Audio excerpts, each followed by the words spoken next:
Hello and welcome to my channel. So today I thought I would, as it's one of the chores I need to get over and done with, I would show you my method of doing a very easy oil change on my car. So today we've got two Hondas. I've got my one, which is a Honda Civic. It's about 30 years old. It's definitely an old one now, which will require one that looks like this. And we're going to be doing my dad's one as well. His is slightly more modern and requires the paper one. Now, this is very, very easy to do. It really doesn't require any advanced tools as such. I will quickly go through the tools that I'm going to be using. So in terms of tools that you might require, just either a spanner or a socket. Obviously in terms of size, it can vary depending on what car you have. We've got this oil bucket here. Obviously make sure you've got one that's big enough for you. Last thing you want is it pouring over. But yeah, this one's very helpful. It's got a little spout on it. I think I paid about £9, so not overly expensive. Obviously when we top up the oil, we want obviously a funnel to go putting that back in there with. I would recommend having some gloves on hand. And some people don't care, but yeah, it can get quite a dirty job. As you can see, I've got this like padded thing that I put on the floor just in case. Obviously, the ground is dirty and uncomfortable, but you don't have to have that. So here we go. These are the two types of filters that we're going to be working on. This is the one that my car requires. The car that you're going to see later, that's my dad's, which is a Honda CR-V that takes this one. Some of them did still use this one a bit early on, so yeah, seeing this one definitely wouldn't hurt. So this is probably more the old school way of doing it, but you know, both of them very easy to do. The only difference really is with this one we have some O-rings that come in the pack, and we've also got new washers to put on the slump, which is quite nice. And what we will probably need a pair of pliers. Some people use the little toothpick thing to pull the new things over. You'll see that a bit later. That's quite important. Now, just before we get to the cars, I just want to get to the oils themselves. Now, these are all fully synthetic oils. Most modern cars probably run better on them, and you'll definitely guarantee more miles. So for instance, I get away with doing oil changes every 5,000 miles or so, 6,000 miles, because these oils are just great, really. They go quite a long way. Now, just make sure you've got enough of it.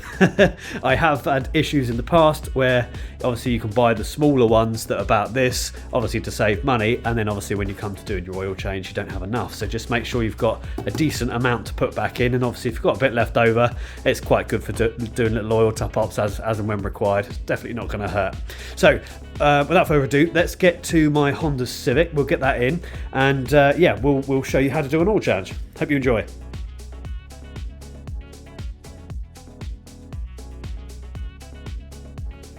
So our first task is obviously going to be to get that bonnet open, because that's where the oil is going to go in. On this car, I believe it's down here somewhere. Yep, there it is. We just pull that. Now we need to just simply get under here. There'll be a catch down here. Open her up, and there we go. We've got access to the oil. Just remember to put this up here like that. Is our oil cap. Now, something I just want to quickly mention is obviously when we change the oil over, if you've been running your car really hot, of course the oil is going to be really hot, could actually potentially hurt you. So obviously make sure that the engine isn't ridiculously hot before doing this. However, I don't actually mind my engine being like warm-ish, only the sort of like almost like a lukewarm, if you like. This I don't know if it works, but I feel like it thins the oil out a little bit and drains out a little bit better. That might be true or false. It's just something that I've always done. So yeah, it doesn't hurt for it to be a tad on the warm side. That's fine. So we're going to take this off, so we have access to our there we go. There it is. Now this isn't looking too bad. As you can see, it's almost got like a brown tinge to it. If it was pure black, this being obviously a petrol engine, I would be quite worried. Diesels will tend to be quite black anyway. That wouldn't be completely alarming. But yeah, this is definitely definitely at the limit that I'm happy with, and definitely she's changing over. So let's get underneath the car, and the car's quite low. I am going to need to jack the car up. Now there are other methods of getting underneath your car. I've seen people you know, park up on a curb and manage to get access to it that way, fair enough. But obviously I'm in my garage, I've got a nice jack. This one, I've brought this year and it has been fantastic. Now obviously a smaller jack will do the job. I think the only thing I really concern myself with putting out there for you guys is just to make sure that once you have got it jacked up, rather than just going underneath there and doing the task, just make sure you maybe use some jacks or something, so it absolutely has no chance of coming down on top of you whilst you're doing the job. Not really that expensive. I got a pair of jacks from my local Halfords for, it was about £30–40. So you know, car boot sales and things, they're out there, do you know what I mean? Maybe get some of those before you think about doing this. So down here on the car somewhere, there should be a jacking point. That's where my one is here.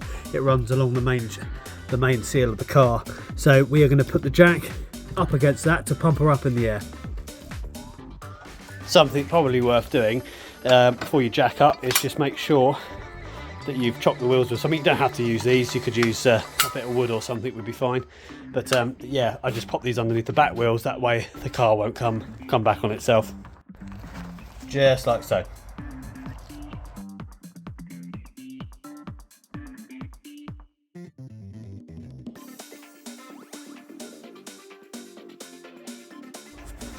So as you can see, we've now got it jacked up in the air. I've put a jack just there to support the car whilst I'm underneath it, and I have still got the pump jack on there, so it's perfectly safe to go under.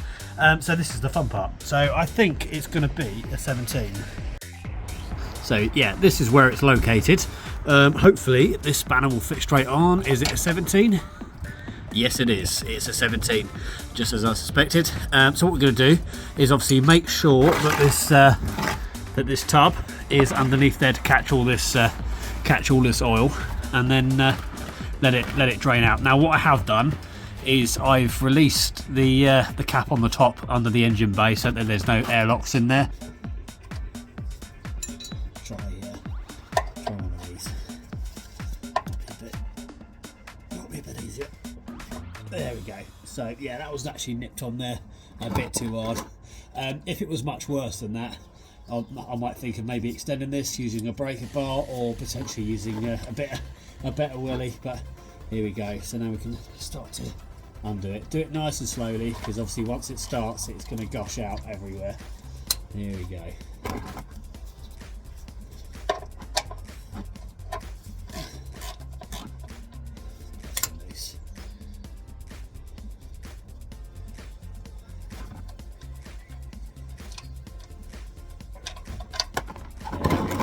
She comes.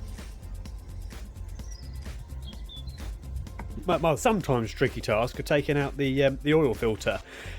Now I've got two methods here. I've got this one here. I've never actually used the chain. I heard it works. I brought it as a just in case once. I've never had to actually open it, but for the purposes of today I might actually open this up and just show you guys how it fits on. I think to take this one out we're going to use this one here. Sometimes it will come off by hand. It depends how welded on it is, but yeah, this one usually always fits, no problem at all. And I'm going to do my best to try and film this for you guys so you can see me do it, but it is in a very awkward location, so we'll see how we get on. So yeah, hopefully you guys can see that. I've done my best to get some light to it. Yeah, definitely one of the more awkward ones to get to, this one. Go in like that, and there we go. Starting to come out that. Now, once they're loosened off a bit, obviously I'll do the rest by hand. There we go. So that should be loose enough for me just to unwind it by hand. There she goes. And she is probably going to drip a bit of oil somewhere, I would imagine. I know some people prick the top of the can with a punch like that to empty them out first. Let me get a rag ready, I think, because that is starting to leak all over the place already. Oh, long thread on this one. Alright, there you sit now, and hold it up like that, so it should drain everywhere, and out it comes. So as you just saw, I just used the plier technique to get that one out. I actually prefer that tool, but the yeah, I did have this other one that I've never opened. From what I can gather, the way you use it is you put it round and then twist it up like this, and then you would put your socket into here, crank it, which obviously tightens it all, and then twist it off. I think that's how you work it. What I'll do, maybe I'll do a YouTube short or something and trial that out, but because it's in such an awkward place, I'm not going to mess around with it today. But yeah, that's another method of how to do it. So something I just want to quickly show you before we switch these over. First things first, be very wary that this one came out with the gasket still on. If this part was missing, that would not be good news, because obviously if you go putting this one on your double gasket, you won't get the correct seal and you could lose oil. So yeah, do be careful of that. And on here you will see it actually has a little diagram here with this little oil can emblem on the side. Now this is the same oil that I'm going to be using. All I'm going to do is just squirt a little bit on the edge there and rub it around the rim. That way hopefully it will stop it from seizing on quite so bad, and generates quite a nice seal on there. So yeah, I'm just going to put a little bit of oil around the seal, hopefully not too much, just enough to lubricate that edge. A bit more than that.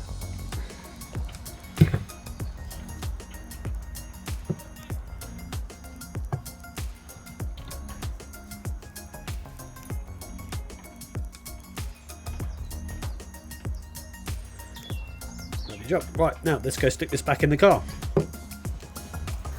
So hopefully you guys can see this. If you look at the actual place itself, there's no rubber gasket on there, so that's completely safe to put it on. I might just give it a quick wipe off before I put it in, but yeah, that's all ready to be fitted back. I'm just going to go hand tight because it will get stiff on there otherwise. That's it, nice and tight. Job done. So yeah, just remember we want to change the washer on this nut. That should come in the pack, but if it doesn't, just remember to order one. I don't actually have one. I'm going to reuse mine again. A little bit naughty, but yeah, they were completely out of them. I will get away with it, and obviously when I can get hold of one, I'm going to do another oil change on this fairly soon anyway, because yeah, I want this engine to be as clean as possible. But yeah, we just need to nip this down now. Now in your manual it will tell you exactly what torque measure you can do this up to. Personally, I've always just got it to hand tight and give it a good little tweak after that. Not too tight because you'll never get back off again, but I've always done it that way just because I'm probably a little bit lazy. But yeah, if you want to do it to the precise measurement, I suspect it'll be something like 26 foot-pounds of torque. So we're just going to get on there with that, tying it up. Do not want this coming back out again.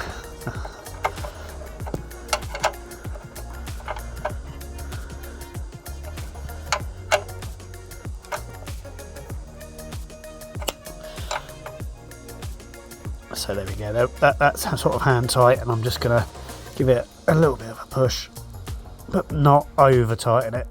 There we go, that's all good. We'll give it a little clean up in this area and then we'll put the oil in. The job we're going to do is put a nice funnel on there. I wouldn't recommend doing it without it because it will just go everywhere. I have got a rag just in case this does get messy. Now I'm probably going to start off with about 2 or 3 litres in there because it is a fairly big slump. You're going to want to put a fair amount in there, but obviously don't put too much, we don't want to overfill it. What I'm going to do is kind of systematically take the dipstick out and have a little look at it. Now what we're after, again, is between that minimum and maximum marker. We want it somewhere in the middle. So yeah, I'll pour a fair bit in and then we'll just check it as we go.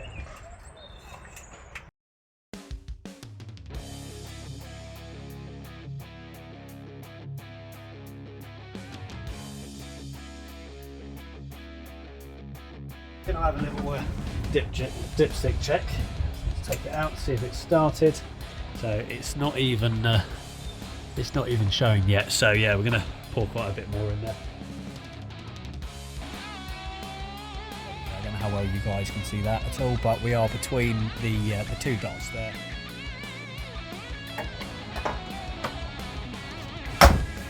Then make sure she's running smoothly.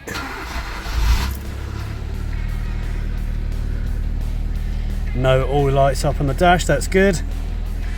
Yeah, we just get her out, let her run for a little second, make sure everything's okay and she's not smoking. But yeah, I think that's pretty much a job done. I'm going to show you another one, which is my dad's Honda CR-V. Now, I didn't want this to be a confusing video. Obviously, putting two cars in it, it's quite a lot to get through. So I'm going to kind of speed through a little bit faster with this one in terms of the process of taking the oil out and having the slump ready and things, just because I didn't want to repeat myself too much. So the process on this one is almost exactly the same as the other one, really, except we have a different method of oil filter, which requires one of these. Now guys, don't get tempted to try and put something ad hoc on here and try and get it off. If you ruin this, you're going to be in a lot of trouble. So yeah, I mean, I think I paid £7.99 for that, so definitely worth the purchase. And as you can see, it fits on there perfectly. In case you're wondering what size it is, it's 76mm, and I think it's a 14 flue.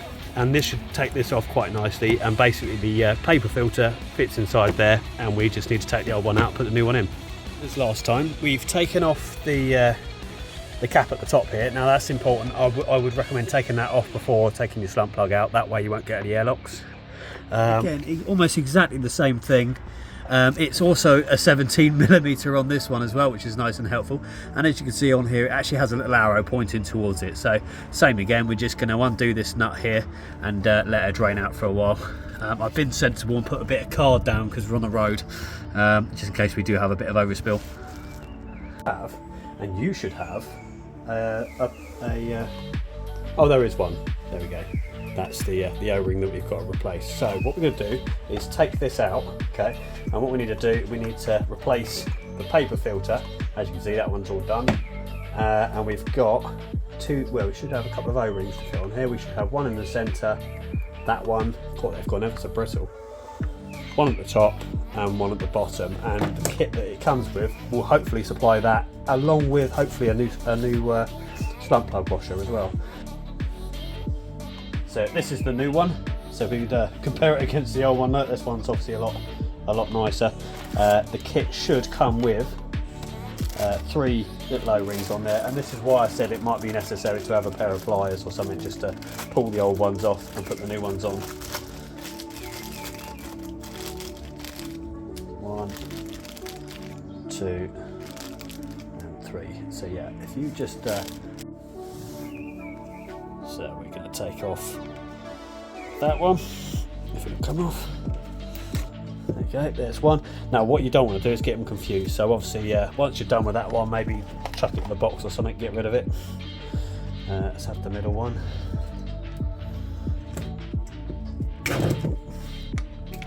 There is like a little hook pick tooth tool that you can have to do this properly. I'm having to improvise with a pair of pliers. There goes the middle one. But yeah, I can feel the difference between them. So I'm just going to take that off as well. Hopefully put them back in the same way we took them off. So this one goes on the top. Ooh. Bit fiddly. It does go on, I promise. Then we're going to put the centre one on. Again, just put it over.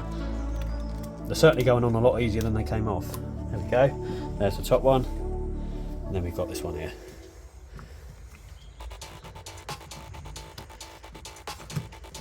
Easier than you thought, wasn't it? Take 3 off, put them back on, and then all we're going to do is take our new cartridge and place it over the top there like that, and we can put that back in. Done. So I'm going to take this opportunity just to put a rag down here, just to collect anything from the bottom. There we go. Then we're just going to put this back in down the hole.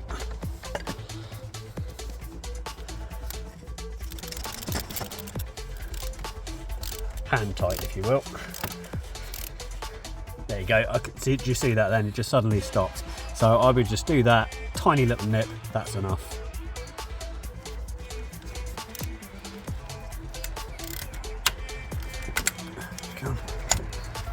Now if you would just give me my tool back. That's right. Yeah, for a little while. So we're going to fill it back up. I just want to show you how much came out. That's how much oil came out of that car. So, do you know what I mean? I think we might even go through all that. We'll see how we get on. I'm going to start off with 3 litres and then sort of systematically put a bit in there, take the dipstick out, have a little look, and it should be what we're after is somewhere between the minimum and maximum marker. You see the 2 dots? I don't know if the camera's showing that at all. You want it just in the centre there. Right then, here we go. So I'll put it back in for now. We'll start off with 3 litres. We know there needs to be a lot in there. So yeah, I think we've pretty much gone all the way through this one. But now we put the dipstick in, have a little check. Should be somewhere between. There we go. I don't know how well you guys can see that at all, but we are between the 2 dots there. So that is done. We can now put our oil cap back on, have a little tidy up, and that is a completed job. There you go. Wasn't that hard, was it? So the last little thing I just wanted to do, I'm not going to do an oil change to show you guys on this one because we've done 2 already, but the point of me just showing you this last car is to show you a slightly different method of getting it up in the air for a start. So you can go ahead and go get some of these ramps if you've got the space to keep them. They're fairly inexpensive, and that's quite easy to get them up there, wasn't it, Ian? Yep. It's Ian, he's Mr. Blowfish. However, I just wanted to show you guys, this is a different brand from Honda. This is a Hyundai. How'd you say it?